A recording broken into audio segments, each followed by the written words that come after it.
All right. Who forgot to tell the Wind Machine guy today was a day game?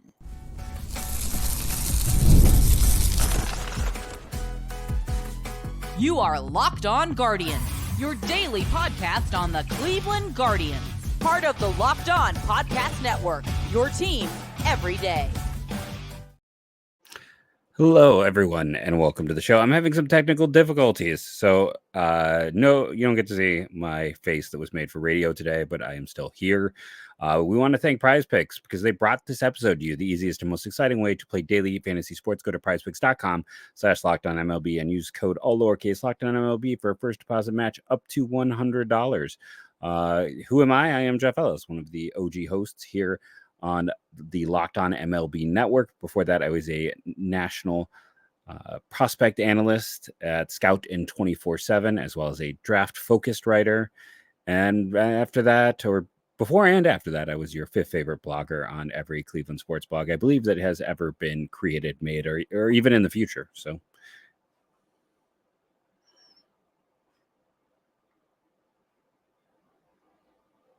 Justin, I got you muted right now, buddy. I swear I've done this for a living before. I've been covering the Guardians. I'm Justin. I've been covering the Guardians since 2007. Various different outlets as well. Former editor of Guardians Baseball Insider. Also a freelancer for the Morning Journal and the News Herald for the last 10 years. And occasional contributor Prospects Live. And this is Locked On Guardians, your daily Cleveland Guardians podcast, where we dive into all the goings-on of your Guardians, everything from the majors, minors, the draft. So if you need your daily fix of Guardians discussion, you've come to the right place. We're happy to have you, whether this is your first time, if you're an everydayer. You can get us anywhere you get your podcasts for free, including YouTube. We're going to talk about the Guardians' loss, which was a strange one to the Royals. Kind of felt like a backwards game for them in terms of what they normally do well and things they don't normally do. So that was a bummer. We'll get into the goofy home road talk and this whole renovation wind tunnel thing that's going on. We'll talk about some guys who've been promoted recently. We haven't had a chance to dive in on the promotions. We'll also give some guys their due who have been cut and moved on from the organization. And we'll talk a little about the latest mock draft, and we'll talk about some players we're watching in Super Regionals this weekend. So let's get into the game first off. No timely hitting for the Guardians, and the bullpen had a very minor blip. Nick Stanley came in, couldn't shut the door. I believe Cade Smith came in, though, and did the job after that. How about how great Cade Smith is, by the way? Let's focus on that for a second. 2 days in a row, or 2 days in a row, 2 games in a row, he has come in, thrown one pitch, and got a double play on his first pitch of the game. He did that on Tuesday and Thursday to get them out of a tough spot. Cade Smith has come in the 8th inning. He's closed the game when Emmanuel Clase wasn't available. And then he came in, I think, in the 6th inning in this one and cleaned things up because, Tanner got in some trouble there in the last inning. And Nick Sandlin could not take care of it. So how about how versatile Cade Smith has been? You can literally he can miss bats because he's got 3 pitches that are nasty. He throws hard, and he also gets a ton of ground balls. Like, what a versatile reliever he has become. And all this for a guy who they told may or may not be on the roster on opening day. Like, he went to Oakland with them, and they were like, you might be here, but we might also acquire someone. So you might go to Columbus. And now it's like, at one point we're talking about if he would get sent down just to bring a fresh arm up. And now it's like, this guy can't go anywhere. He is like your second most important reliever right now. He has been their second most valuable reliever this year by WAR. I talked about it on yesterday's show. Not sure if I talked about on the show or the bonus show. It might have been the bonus show. But they have 3 of the top 8 relievers in the American League by WAR. Now, WAR is not great for relievers, but still says a lot that he has 3 of the 8 best. And Sandlin isn't one of them. I know Gaddis picked up the loss today. It's been about a month since he gave up an earned run. Like, I'm not going to freak out on that, but it's Smith, it's Gaddis, and it's Clase. Those are the 3 dudes. Yeah. Actually, it has been a month since Hunter Gaddis gave up a run. The last time he gave up a run, the Guardians were in Houston, and that was coming off that Atlanta stretch. So he did not give up a run, Hunter Gaddis, the entire month of May. So that's the first run he's given up since April. So, and the balls that were hit off him were not particularly scorched either. There was a double into the corner that was hit semi-hard, and the single back up the middle was kind of a poke. So, 2 hits in a run. That's unfortunate that he did not get it done. But again, we're not going to freak out because that's literally the first time in a month he's given up a run. I just thought that I was texting some other people, and I was like, well, if it's a tie game, I'm not worried because Cleveland's bullpen will outlast Kansas City's. Theirs has been bad.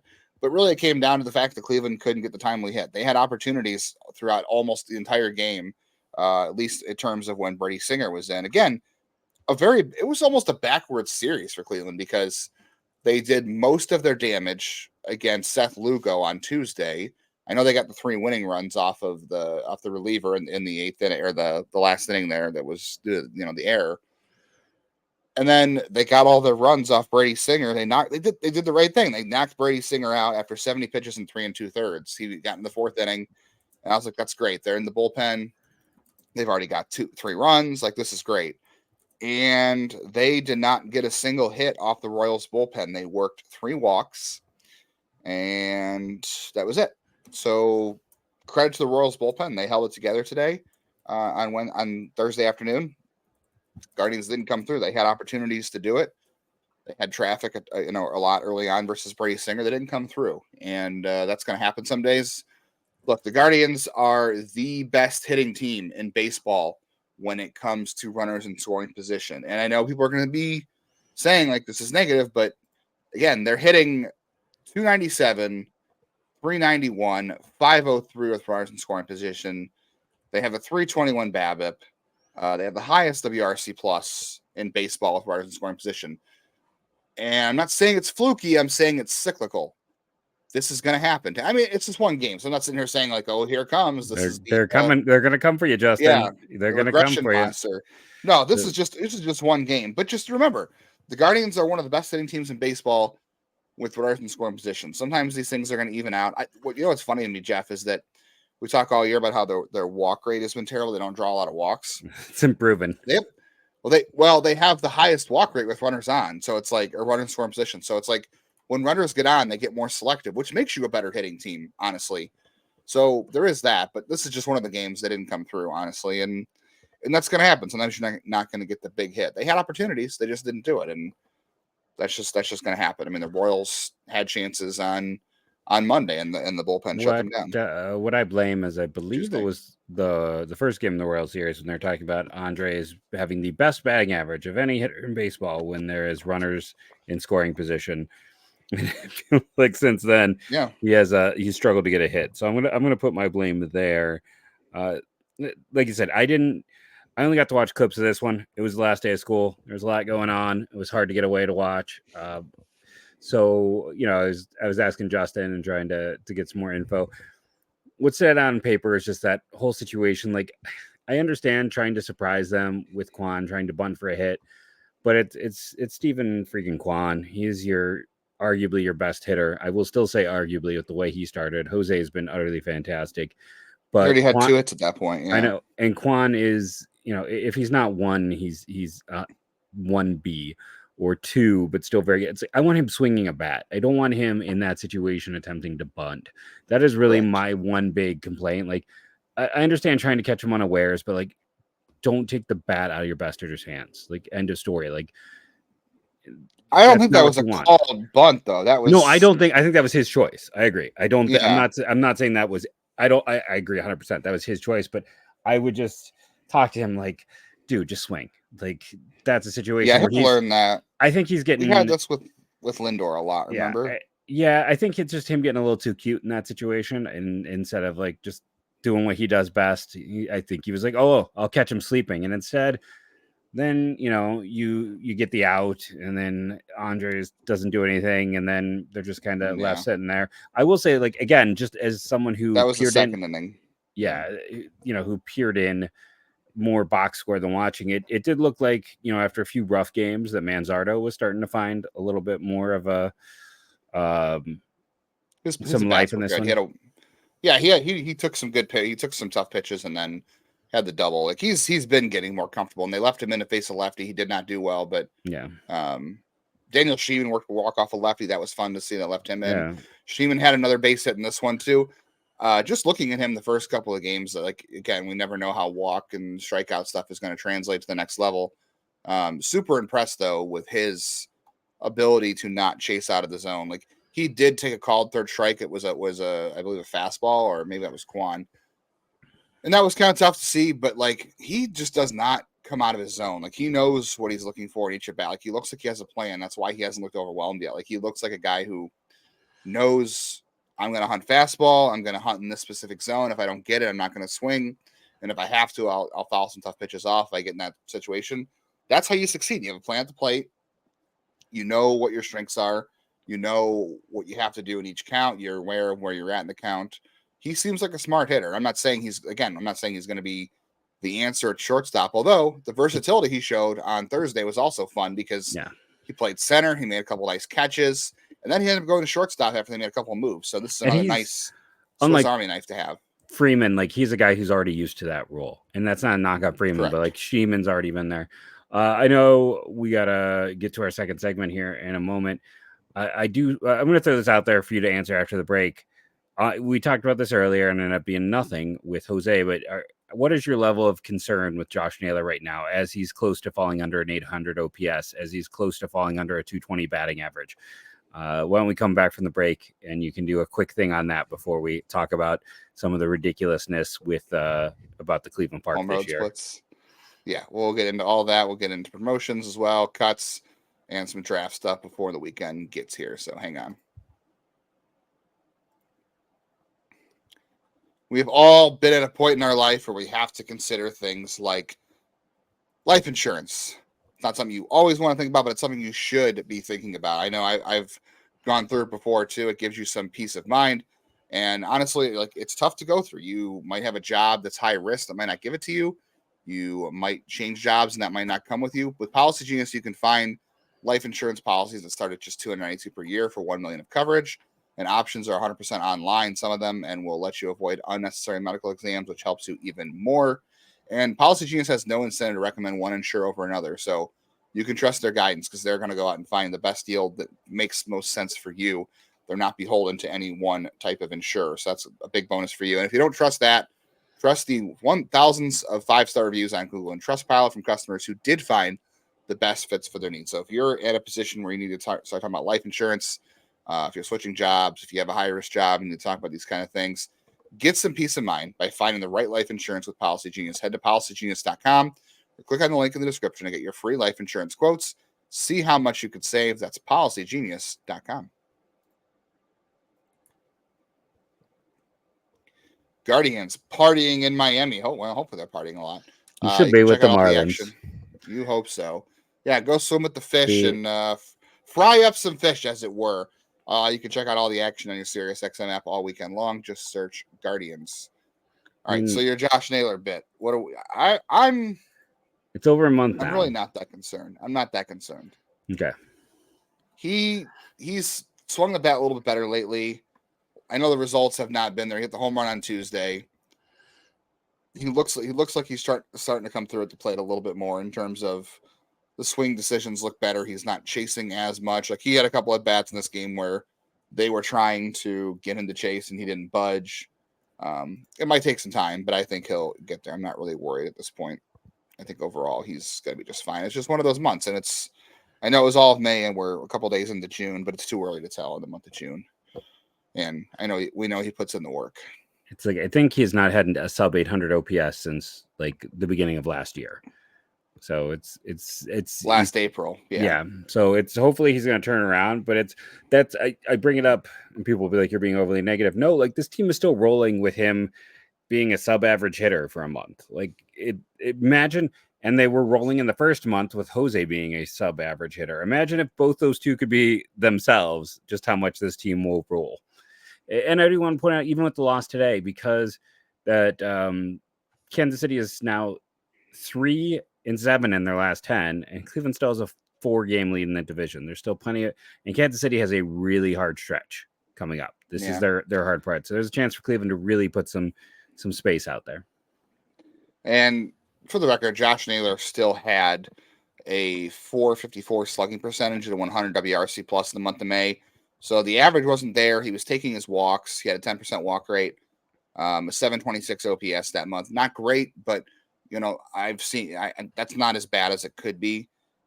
This month it's an 89 WRC plus. He's still walking.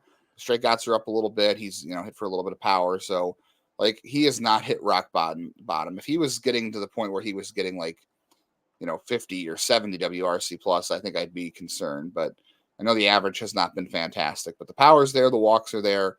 I think the BABIP will come around as long as he knows better than to chase results. Tanner Bybee in this one too also looked fantastic early on. He got into some trouble. The Royals put the ball in play a lot. That's their team doesn't strike out. He still had 7 strikeouts in 5 innings here. The pitch count, they worked him up early, which is, the Royals are going to do that.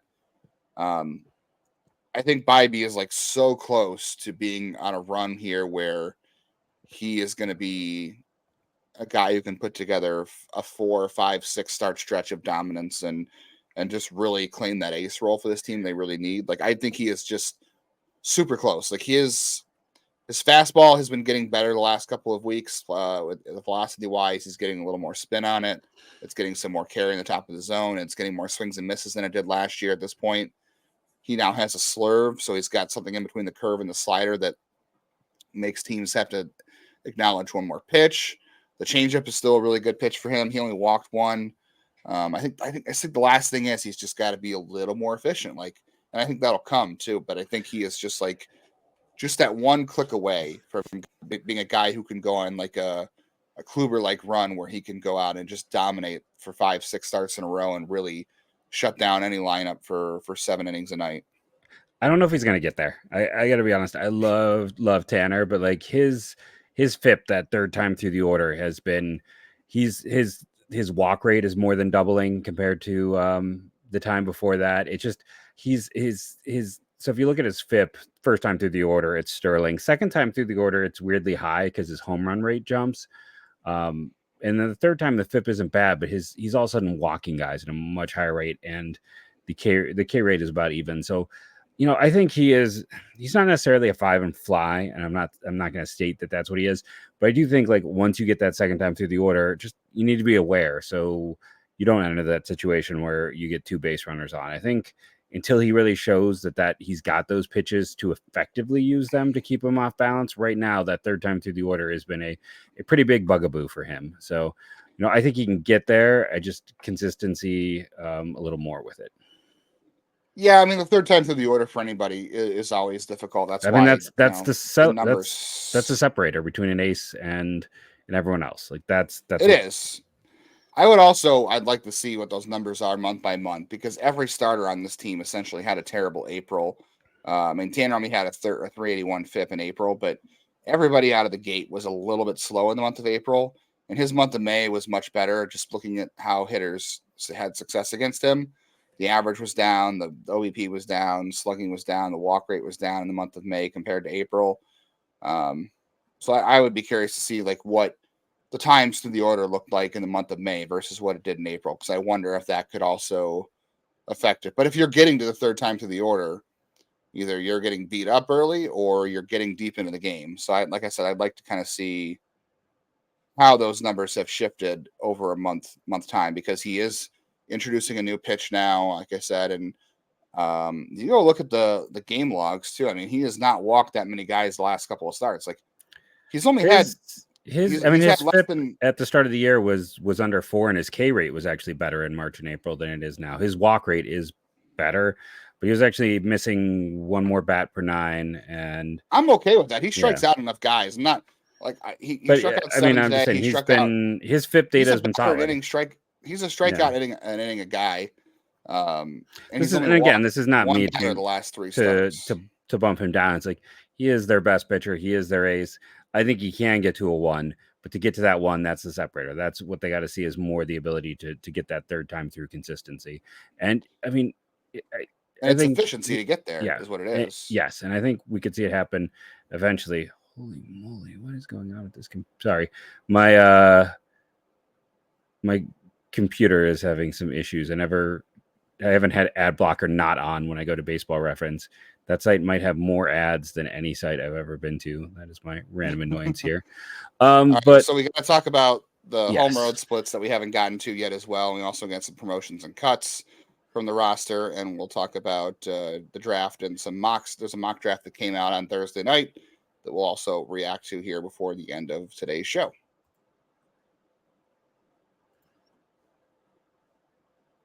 But first, let's talk about our good friends over at PrizePicks. So I was over here at PrizePicks checking some things out, and I think it's interesting looking at the data. Hey, they just added someone else for tomorrow's game in the popular one. I like Bryce Miller tomorrow, 4.5 strikeouts versus Kansas City. Kansas City's got some guys who swing and miss. Hunter Renfroe comes to mind. He's been hot lately, though. He has been, but Miller's been hot as well. Miller's pitched very well this year. His expected K rate is over 9, 4.5 strikeouts. I like more there. And then Christian Yelich is facing a Detroit team. I should probably see who the starter is. I was just like, hey, Detroit's bad. And then I was like, hey, wait a second. Detroit is bad, but they actually have really good pitching. But Christian Yelich is having a really good year. So I'd say no. Yeah, 7.5 score is hard. Yeah, I would avoid that one, honestly. They just had Freddie Freeman against New York tomorrow at a 7.5. Aaron Judge at an 8.5 versus the Dodgers. I'm tempted to go under because 8.5 is a lot. But if any of this sounds good to you, head over to our good friends at PrizePicks. You know the code, you know the phrase, pick more, pick less. It's that easy. Just remember to first use the code LOCKEDONMLB, all lowercase, all one word, for a first deposit match up to $100. That's LOCKEDONMLB, all lowercase, one word, first deposit match up to $100. Pick more, pick less. It's that easy. Easy to find the Guardians on your SiriusXM app all weekend while they're in Miami. Just search Guardians. All right. This tweet, these stats have been making the rounds everywhere. It's viral. Everybody gave this guy his attention. He's a Minnesota blogger, radio. No, he's a radio. He works for a radio station. I thought he was promoting a podcast. Yeah, for the radio station. So he got his attention that he was looking for. He was looking for some engagement farming, and it was about how Guardians hit more home runs at home. You can go find it on Twitter. I'm not going to bring any more attention to it. I tend to think it was half parody. Like, I don't think he was being all that serious. I think he was joking a little bit, but he just talked about how the renovations. We've talked about this in the show before. The renovations, maybe it allowed the wind to go through a little bit more. You don't change the direction of the wind. Here's just the first and foremost thing. Having those things up there didn't make the wind come inward. Like, wind doesn't bounce off things and go. It's not like wind hits a wall and then bounces off with the same way at the same force. Wind isn't a baseball. It's that's not how wind works. Like, the first thing is his tweet just ignored how wind works. Basic science works. Yeah. So when it hits that, wind doesn't bounce and rebound. Okay. Wind isn't a ball. That's not what happens. It might hit and disperse, but it's not the fact he's trying, and maybe it keeps it open, but it's like, it was junk science, and that guy got a lot of attention. And the other thing is, like, that's what he wanted. Yeah, and other teams also do hit in Cleveland from time to time, from what I understand, or they need to pay the guy who's turning off the wind tunnel between innings a lot of money because he's got the they must have forgotten to turn it back on Thursday during the matinee, because Jose hit one, and then after that they didn't have a lot of chances. So I guess they forgot to. That guy had the afternoon off. He took a little vacation day on a day game. The park factor this year for Cleveland for lefties is 102 because this primarily affects lefties. Yeah, last year it was terrible, but the Guardians also didn't hit a lot of home runs at home, and they play most of the games at home. Like, there are 81 games at home, so other teams are in Cleveland, so other teams play there too. The Guardians had only 54 home runs at home last year. This year, they've got 37 at home, but for the season they have 67. So half. I mean, it's evenly distributed. It's not like they have more home runs at home on the road. They do have a few more at home than on the road, but it's not like a huge discrepancy. We're like, well, that's really weird. And not only that, the reason the Guardians haven't allowed as many home runs, by the way, at home, is because their bullpen has given up the least amount of home runs as a bullpen in baseball. And they also have the second highest strikeout rate. So I'd imagine that has something to do with why other teams aren't hitting as many home runs in Cleveland, because the bullpen's really, really good. They don't allow home runs. They don't allow contact. Like, again, that guy was just looking for engagement, so he got it. But like you said, ignore junk science and ignore their stats. Just that stuff is just ignore Twins fans. Like, honestly, like, have we not learned from have we not learned from Ted and Cry that this is just, it's not worth your time. Yeah. People. It's not worth your time. Brandon is great if you want some Twin stuff. Brandon Warren, our co-host, our network, our teammate. If you want Twins content, go to Brandon. But man, there's a lot of. They were the ones I was referencing with Cry Harder. That's a very Just looking at the minor league stuff. Hey, we were talking before. The Columbus Clippers had a day in the ninth inning against Omaha, Kansas City's AAA team on Thursday. They scored 12 runs because Jonathan Rodriguez hit a grand slam and a 3-run homer both in the ninth inning. He was one runner on away from having a Fernando Tatis Sr. Game, so good for him. Didn't Carlos Baerga do that? Wasn't it like each side? He hit one from. Yeah, he hit it from both sides, but he did hit a grand slam, two grand slams. Only guy hit 2 grand slams in one inning was Fernando Tatis Sr. So he was one runner away from doing it. We haven't really gotten promotions a ton, but CJ Kafis so far, I joked on Twitter. I said the Gap needs to sponsor him because he is always there. He is hitting every ball. He's finding the gaps in Double-A. He had a triple again on Thursday. He's got like a home run already. He's got a double. He is off to a fantastic start. I'm wondering if he is like Manzardo-ish. Like, it's probably 20 home run power, but the guy really lofts the ball and he really finds the gaps. Like, at some point, yes, there's going to be a scouting report in Double-A and they're going to find it on him and he's going to have to adjust back. But like, this is something he did well in Lake County too. I'll be curious to see what happens when teams get more of a report on him. But like, I'm wondering if he is Manzardo-ish. Cleveland loves their barely 6 foot first baseman. Eventually it has to work out. Jake Bowers, Joe Naranjo. Jake Bowers is a little bit bigger. Ulysses Canto is another one. It's not been great, but Kafis is, eventually it's got to go the other way. He has looked fantastic. I don't bring up the others to neg on him. Here's the thing. If people you're mentioning negativity so much, it's because like 20% of our comments are people saying we're negative no matter what we say. So there is that.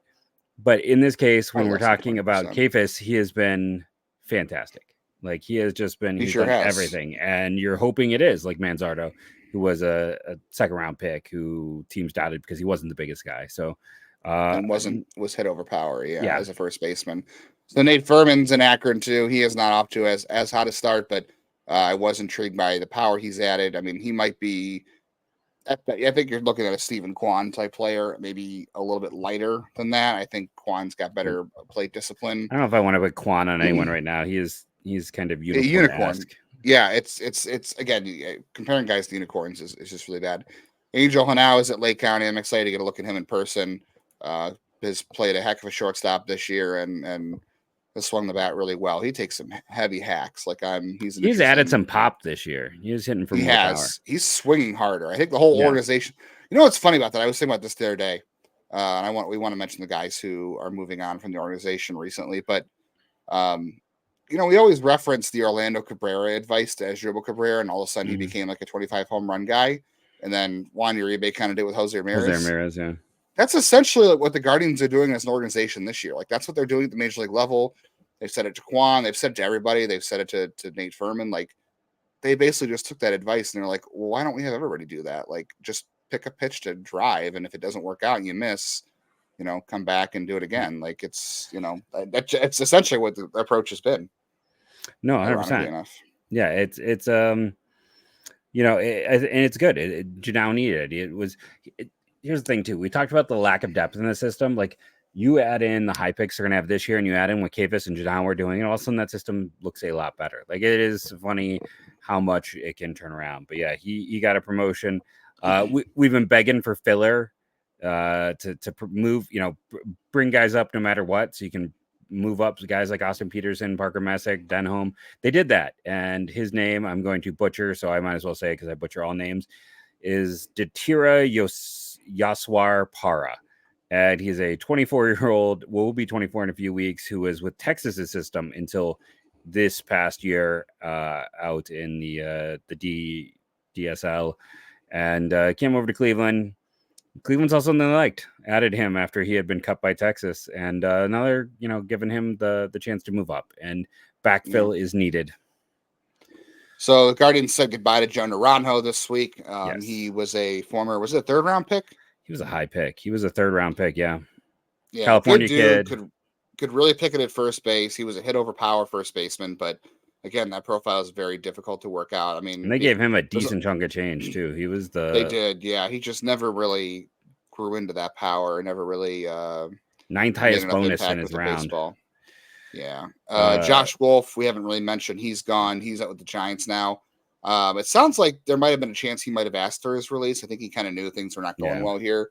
I think he was looking for a fresh start. But I got to throw part one of the Lindor more trade. One more funny thing. That second round taken before him, Michael Harris, Spencer Steer, one pick after him, Ryan Pepia in that third. So. Oh, yeah, that's a rough one. Yeah. So Josh Wolf, that's now one member now, 2 members of the Lindor trade gone. I think Isaiah Green's probably going to follow him out the organization after the draft because they're going to need to make room for guys. But as I was, just the one thing I'll say is again, they gotta stop with the sub 6 foot first baseman. That's it's not a good go for them. Javier Tovar released, right-handed pitcher. Adori Vincente, shortstop Guillermo Barome, shortstop Raiden Hidalgo, outfielder Ronald Pena, shortstop Pedro Hernandez, all from the DSL. Hopefully they catch on somewhere else and can keep the dream alive. They're all young kids. That's what really stinks. I mean, Vincente was 23, so he's an older one.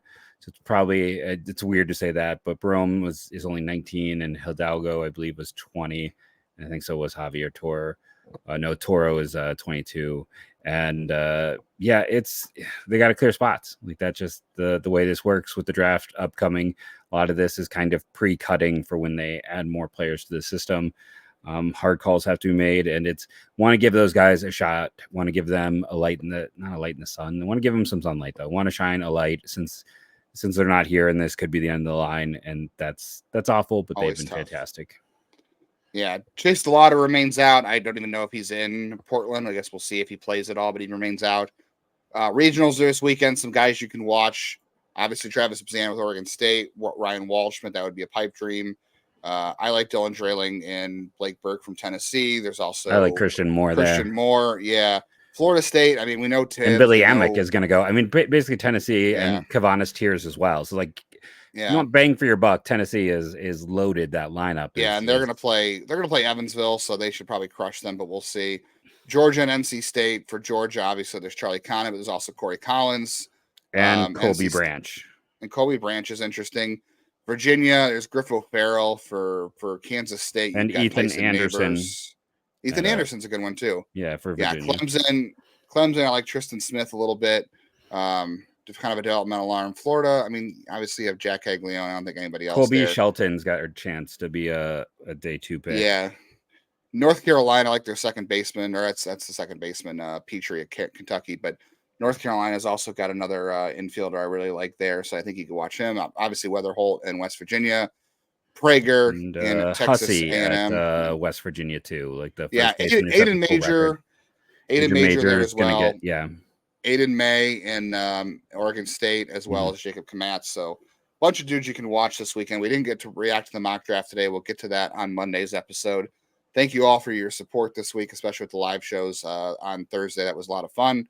Hopefully we can do that again, and we'll be back in your feeds Monday morning. Yeah, talking about a big sweep. Calling it now. Big sweep. Of the Marlins, yeah. Of the Marlins. Gonna go. Fry the fish. Vote Fry or die. Fry or die. That's what we need is like a ride or die shirt with Fry, but Fry or die. Thank you for joining us, rating and reviewing, downloading, all of that. It helps. And again, thank you to all of us who joined us yesterday for the live show or checked it out afterwards. Make sure to leave a review on iTunes and go Guardians, go.